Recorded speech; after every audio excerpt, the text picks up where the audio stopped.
Good evening. How is everyone? Turn to your neighbor and say, neighbor, it's good to see you here at Emancipation 1, Centerville tonight. Now clap like you believe that. Come on, make some noise in here. We're excited to be here with you tonight. Some of you will wonder, why are we here? I want to tell you the reason, Brother Chris, and the reason, everybody, that we're here is that we are setting up a living, lasting, loving legacy for Third Ward and beyond. Somebody say amen. What is that? You are building a legacy of what I call the 5 H's. Does somebody want to know what the 5 H's are? Tell me, Bishop. Tell me, Bishop. Come on, say it. Tell me, Bishop. The first one is the legacy of help. People need help in the hood.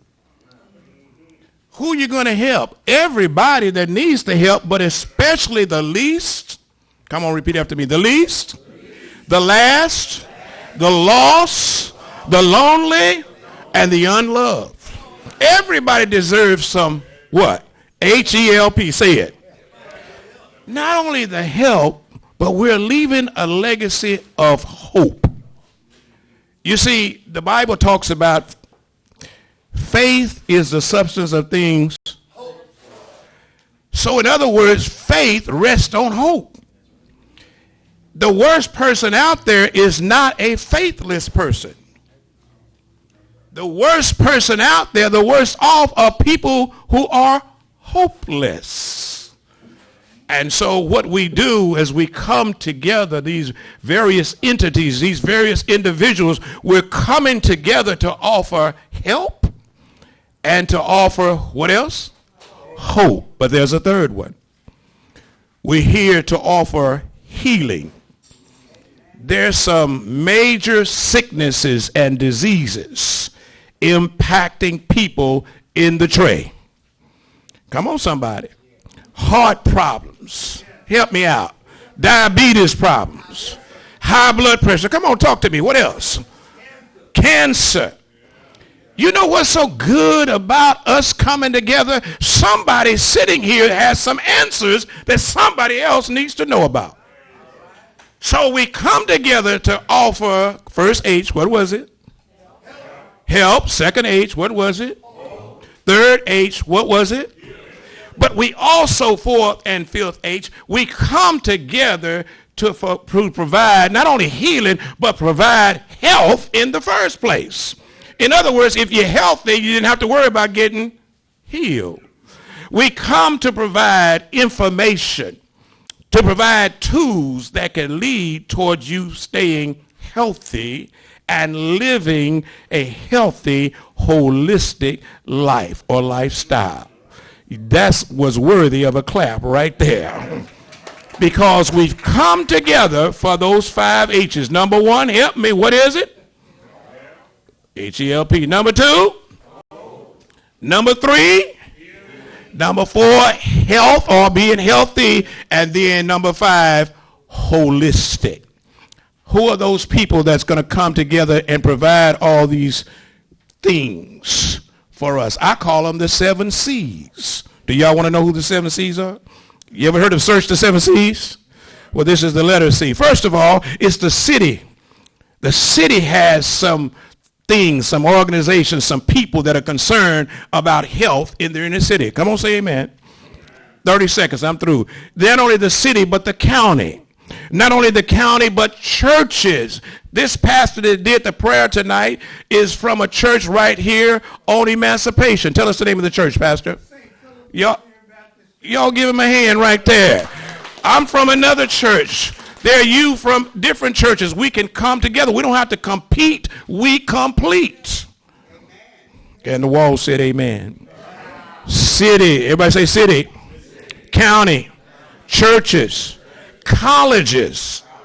See, TSU and U of H and South Texas and HCC. Come on, name me another. St. Thomas. And all of these colleges can come together on how many accords?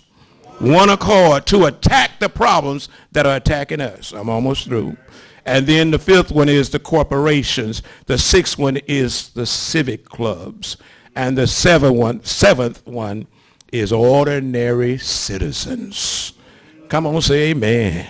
You don't have to have a PhD to be concerned about your brother and sister. We can come together and offer some folks when they grew up at home, what they call that muse sense. Grandma had some things she could teach you. Some of those things that still work. Come on. Some plant-based stuff that still works. I can't hear anybody. Some herbal things that still work. So we're coming together for that, to leave, as we work together, a lasting, loving, living legacy. And it takes all of us working what? Together. Would you please put out some positive vibes for her as I bring to the microphone now Miss Kimberly Phipps-Nichol.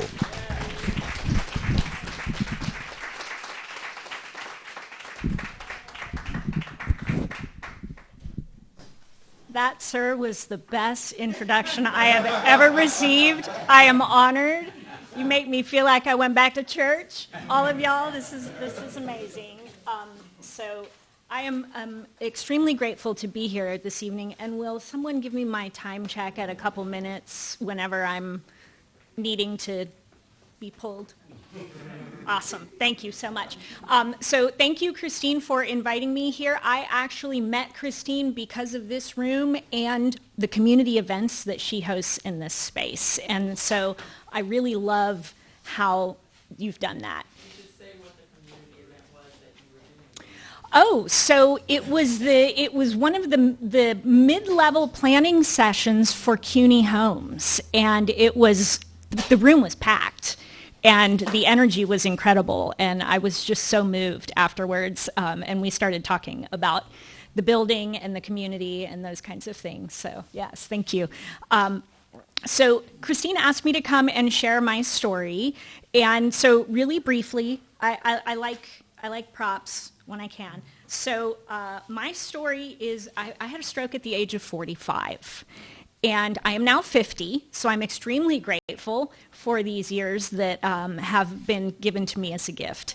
And so my story is called 15 Minutes, and it is it is a challenge sometimes. I stand before you today exceedingly grateful for this 15 minutes. When I ended up in the emergency room, the neurologist held up my scans and said, "You had 15 minutes. You are so fortunate that the person who called 911 knew to ask for a mobile stroke unit." I'd never heard of that before. Actually, take that back. I heard of it when it was being called for me, and I was sitting in the room, and it was all unfolding around me. And so my story is really about an ounce of prevention equaling the pound of cure story that we've heard.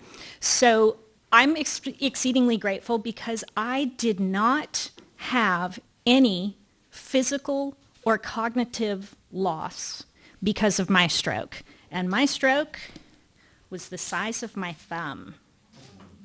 And it had developed at the central sinus vein where the blood leaves the brain. And it had developed over many, many years.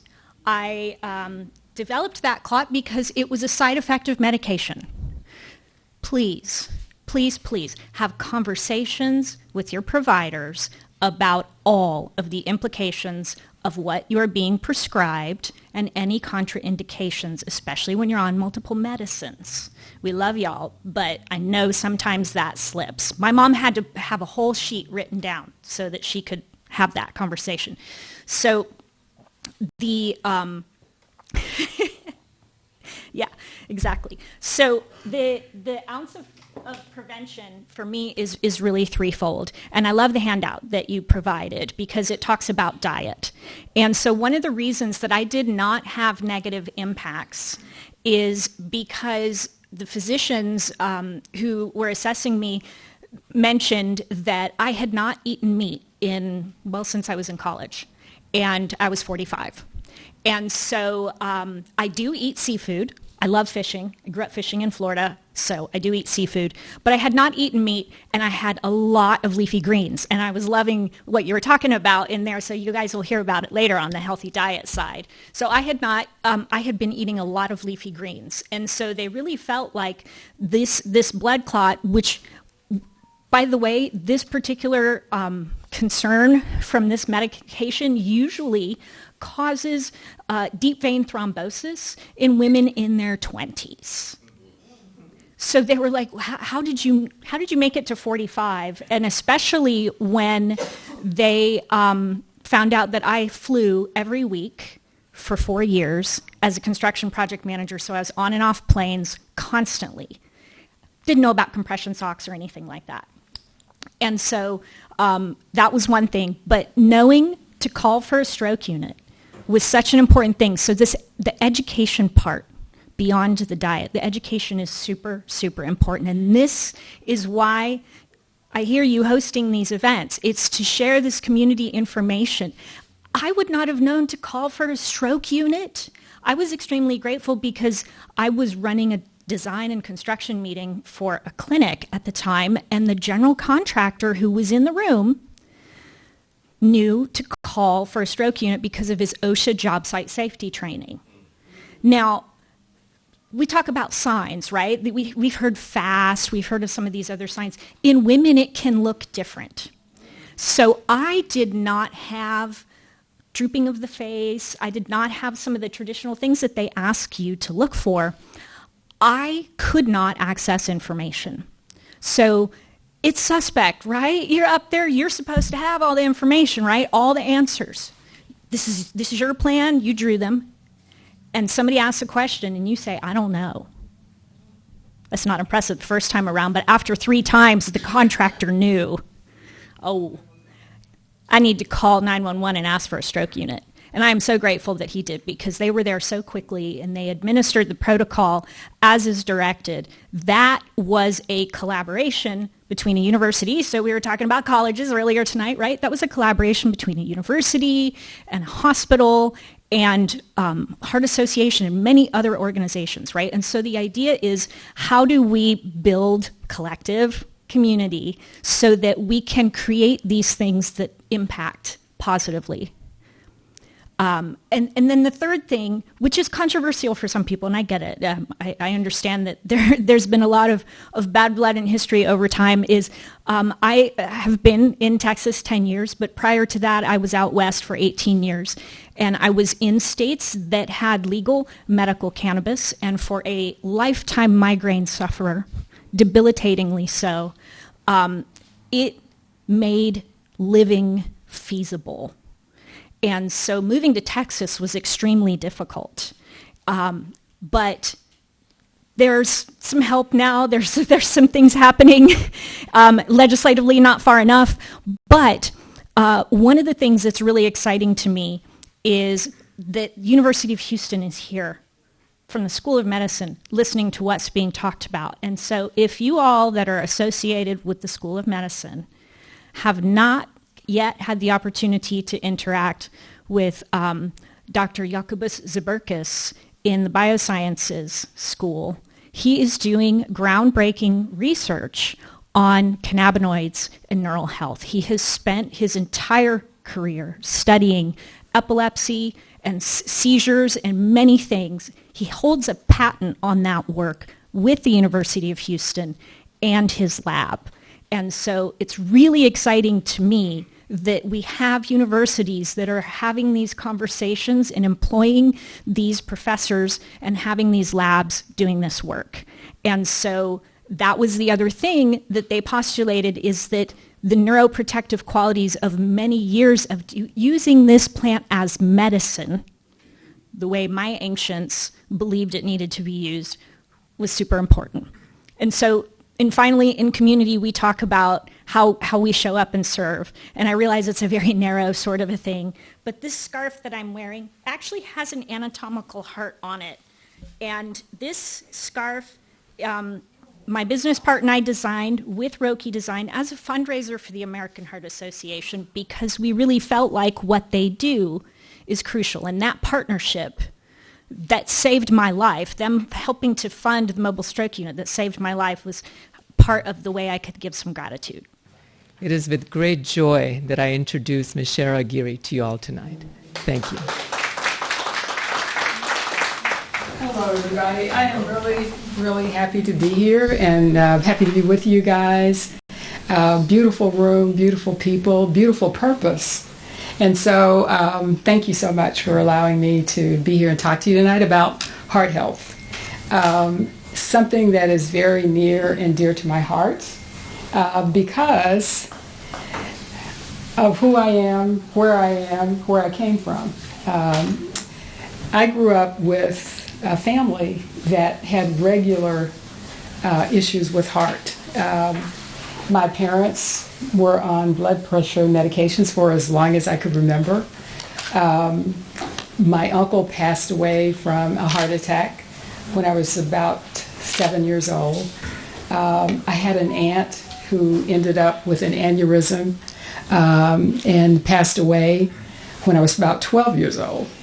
And then it started happening with younger members of the family, so my cousins, many of whom were younger than myself, started having the same problems and the same issues, and unfortunately the same outcomes.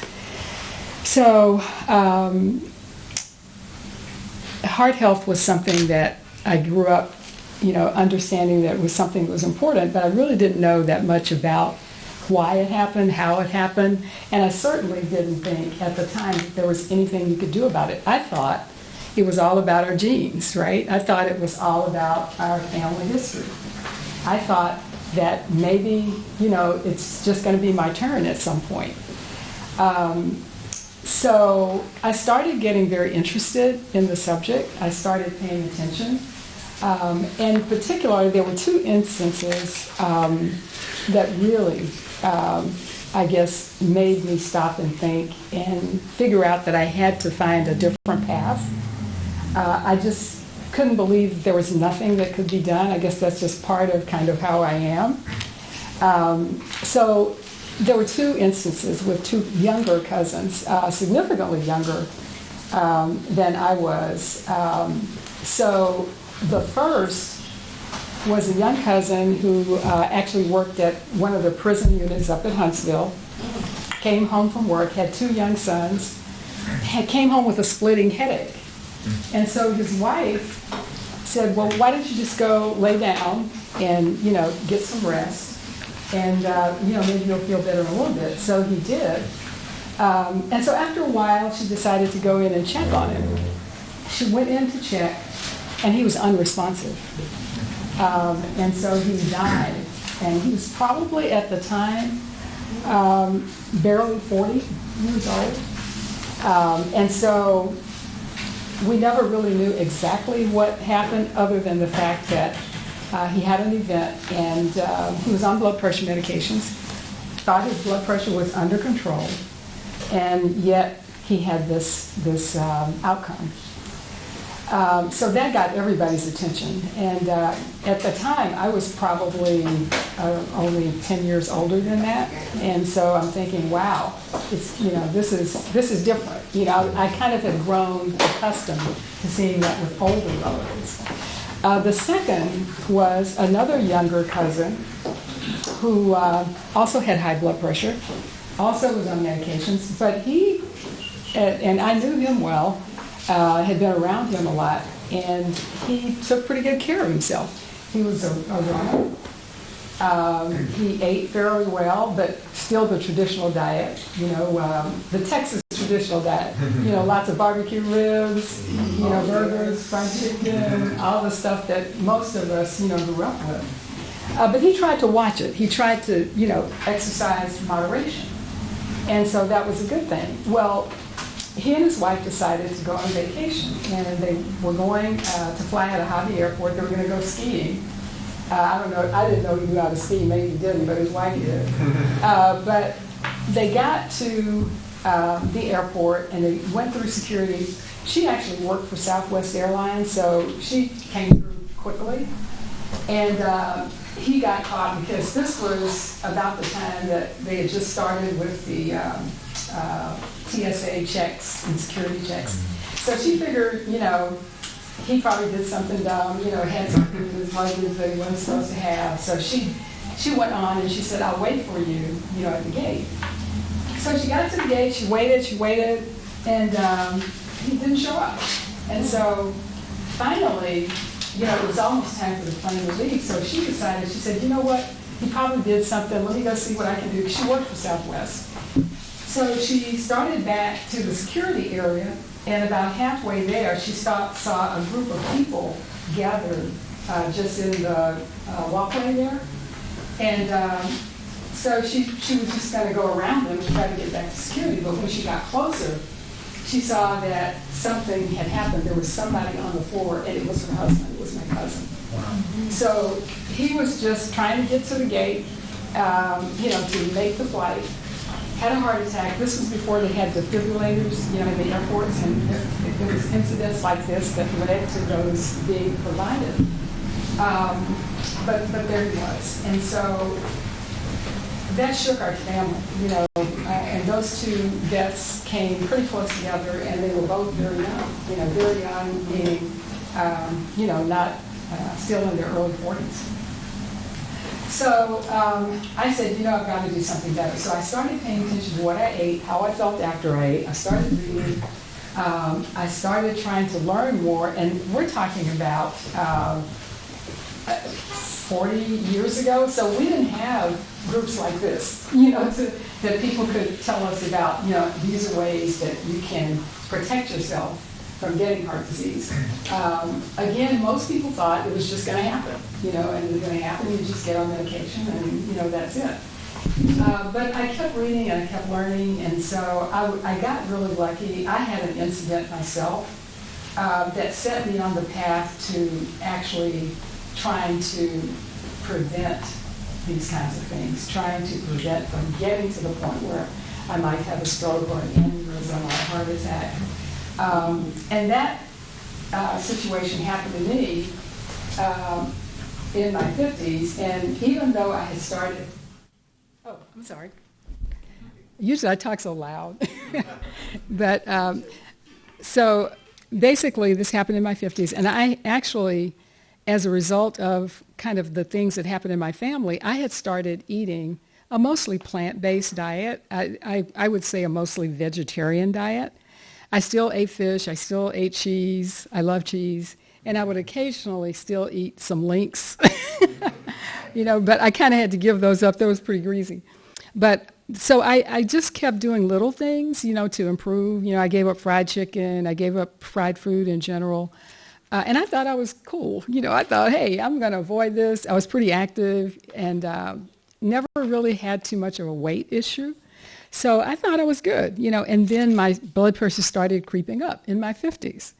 And so I'm thinking, wow, I'm doing all of this, what's wrong? Maybe it is destiny. Maybe I can't do anything about it. But the incident that made me not stop there and to keep pushing forward was that I had a really good friend, elderly friend, that I decided to take to lunch one day. I would do that about every couple of months. I'd pick her up, and she lived out in Fifth Ward, and we'd go out and have lunch.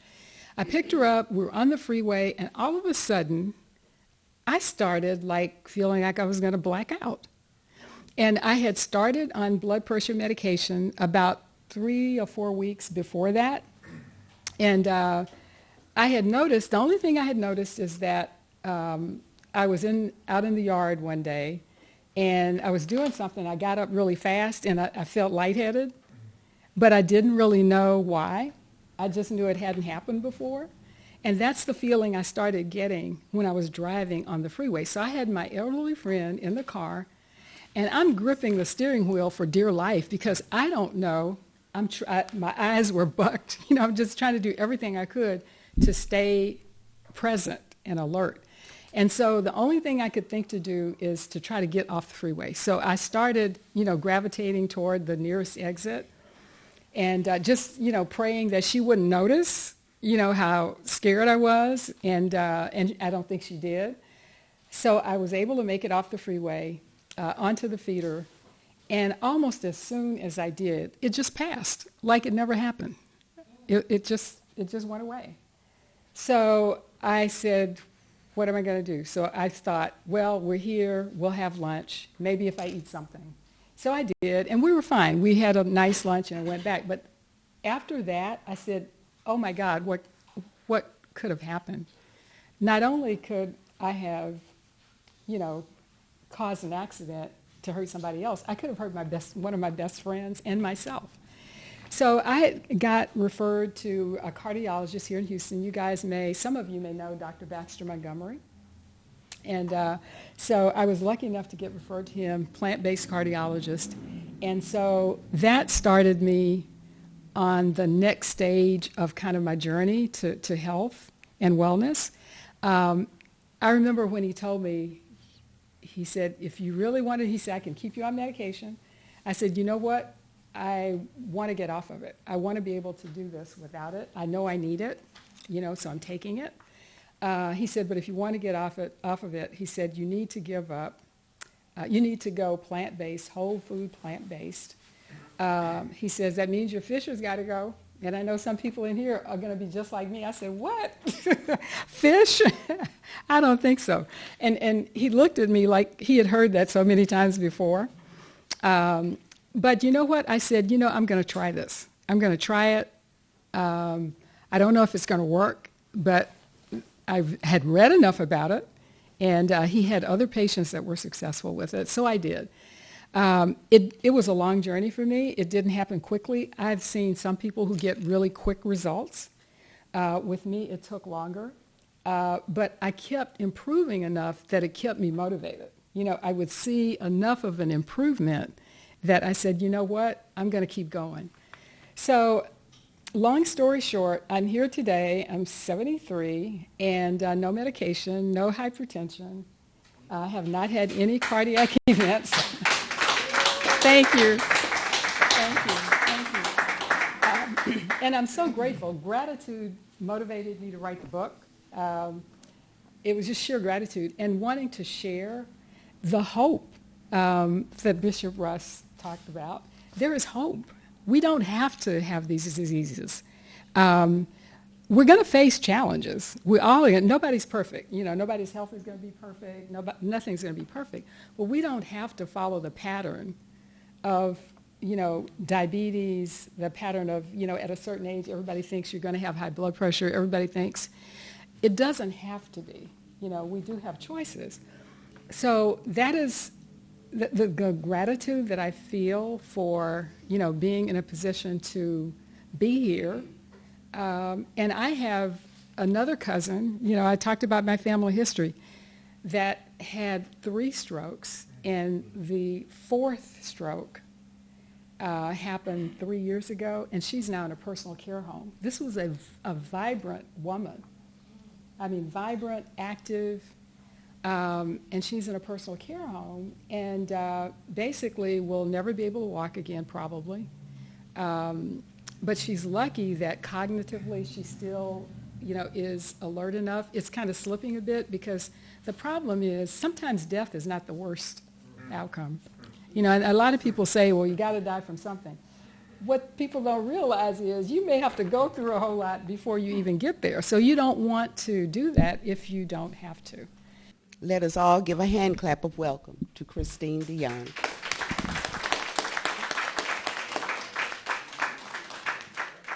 So I'm not as well-versed as everybody else is in speaking, but I probably could do it, but I figured I would come up here with some prepared words so that I didn't forget what I had to say. But I love bacon, and that's a problem. So I'm here today to tell you about my lived experiences with high blood pressure and with glycemic control.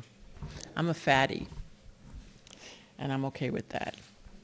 But I'm a survivor too, And I have found that I have to use the medical methods to control my high blood pressure and the self-management methods and self-monitoring methods that are recommended by the experts like the American Heart Association, the CDC, and the FQHCs like University of Houston's FQHC and Centerwell providers like our office here.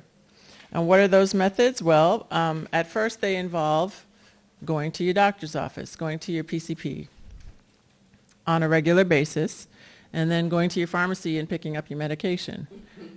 And I take my medication regularly. I take telmisartan 40 milligrams on a daily basis. And I know when I haven't taken it because I get a headache when I don't take my blood pressure medication. And from my nearly 25 years of working in healthcare, I will tell you this. I have a healthy fear of, guess what? Kidney failure and dialysis. I used to actually work in quality at the hospital. And I used to do the QAPI for the dialysis unit in one of the hospitals where I was the associate administrator. And I don't know about you guys, but dialysis scares me good. Have you ever walked through a dialysis unit? Oh, yes, Okay. Have you ever smelled a dialysis unit? Okay. All right. If you've ever done dialysis QAPI, you will take your high blood pressure medication. We had a dialysis unit that served 105 people, and I vowed to keep myself from developing type 2 diabetes, which would often progress to end-stage renal disease. I just swore that I never wanted to be that way. I never wanted to end my life like that.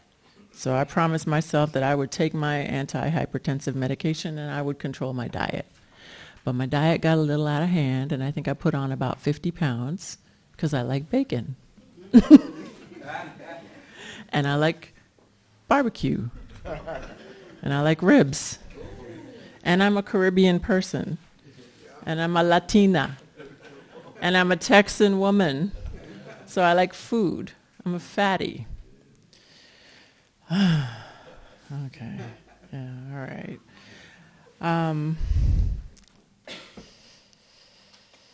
Yeah. But I would look at those people in my dialysis unit who would end up with end-stage renal disease and kidney failure due to hypertension, my Caribbean people, my black people. And they did not believe in taking medication. They wouldn't take their medication. And they would end up on dialysis. And they would get blacker and blacker and blacker and blacker because their bodies couldn't handle the waste products that were building up in their systems. And I don't like that look. It's not a good look for me. So I refuse. I just refuse. And I think everybody else should refuse too. So, back to the promise. I promised myself that I would take my antihypertensive medication and control my diet. Well, how do you do that? You follow the population health controls. You follow the population health management approaches that are interdisciplinary and those that are typically used by health systems like ours. U of H uses them, Centerwell uses them, UT physicians use them. A lot of the health systems around the Texas Medical Center use them. The large medical systems realize that hypertension and diabetes are the risk factors for cardiovascular disease, and they lead to premature death. My cousin Freddie, age 50, heart attack. We found him dead in the bathroom in his underwear. Heart attack. My cousin Stanley, about 2 weeks ago, he just died. Cerebrovascular accident. Early, too early, 62. He shouldn't have died. It's kind of scary, right? In our health system data, just from this organization, the data that I have privy to, I can look at the top 5 diagnoses, and they are peripheral vascular disease, diabetes, morbid obesity. Morbid obesity. So that tells me that for all of the people that are living in this neighborhood, and that data is rolling up into the system data, we're looking at a lot of morbid obesity. That's got to change. And the only way that we can change it is through diet and movement. Diet and movement. These diagnoses are related to treatments that require medication, food, the right foods, and movement. Our populations are minority and they're low income. They're geographically isolated and they're economically and medically vulnerable. And we monitor our patients' quality scores. We bother our patients, yes we do, to pick up their medications. We bother our patients, yes we do, to come to Silver Sneakers, which is free. They don't come. My mom comes, Kelton comes. They get their movement in, but she's a pain, so she likes to move. They have the opportunity to exercise free of cost in our warm, bright, and friendly activity center. They have the opportunity to choose to eat healthy foods, even in the food deserts that they reside in. They can go to the United Methodist Church that's around the corner and actually get free foods from the actual Urban Harvest vehicle that goes to the church on a regular basis, and they can pick up fresh foods if they would like to. That's how they change their outcomes. We are not a formal patient-centered medical home, but we're a medical home for them, for our patients. And for some of them, we're actually truly their family. I could tell you lots of stories. This morning, one of my nurses went and dropped off some gumbo on the front porch of one of our patients' homes. By the time she got to the clinic, somebody had stolen the gumbo off the front porch of our patient's house. Isn't that something? It's real. It's real. So it's something. It really is. But my staff has personally witnessed me in person changing myself. I have lost 15 pounds in the last year. Yeah. My company requires us to do a biometric screening because they want us to be healthy. Because guess what? We cost less when we're healthy. We do. So last year I weighed 228 pounds or something like that. And my biometric age was 57 years of age. And I said, what the heck? And my cholesterol was out of whack. My BMI was out of whack. I said, okay, Mom, I got to do something about this. Look at her face. She's like, yes, Chris, you got to do something about this. So I started exercising every day. I went to the gym. I hated it. My knees hurt, right? Yeah. But you know what? I went and I lost these 15 pounds and I feel better. And I look better. Yeah. And people are starting to call me slim thick. I'm okay with that. It's coming together. My BMI is going down. My cholesterol went down. My weight went down by 15 pounds. And now I'm actually monitoring myself and I'm not eating bacon. And I'm being much more mindful of what I eat.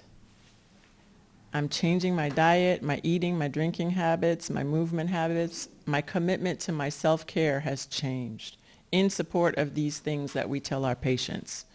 And there is no better example than the one that I have set through my own actions. And my staff sees it and my patients are seeing it too. So what's the take-home message from today's Trade Talks? 1, pay attention to what's going on with your body. If you feel strange and you see something, say something. Go to the doctor. Talk to a trusted friend who will support you, or go to the urgent care or the emergency room if you're not feeling well, or call the stroke unit, like Kimberly says. Try one that's affiliated with a major hospital rather than a freestanding urgent care unit, because if they're affiliated with a major hospital, if you are indeed having a stroke, they can take you to the interventional cardiology unit, and they can actually do something about your stroke.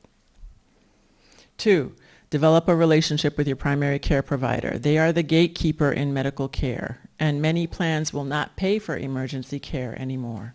The market is moving towards value-based medical care models like ours, so get yourself a PCP and use your PCP on a regular basis. 3, get 30 to 45 minutes of movement in daily. Get enough sleep. Drink your water. Eat healthy foods, fresh foods that are much less costly than processed ones. I cannot stress this enough. And 4, if you have hypertension, diabetes, or heart disease, take your medicine or make that change that you need to make. They are prescribed for scientific reasons. I cannot stress this enough. Use the naturopathic remedies in addition to the medication that has been prescribed by your doctor until you are able to work off your hypertension like Ms. Sherra described. And number 5, finally change the paradigm. Don't become a statistic. You can be healthier, you just have to make that change. See your doctor, get assessed, and if you are unhealthy, make the changes that you need to make so that you can get healthier. Thank you so very much, Kimberly. Thank you so very much, Sherra. And thank you so very much to all of you for coming here tonight to hear this talk. All right.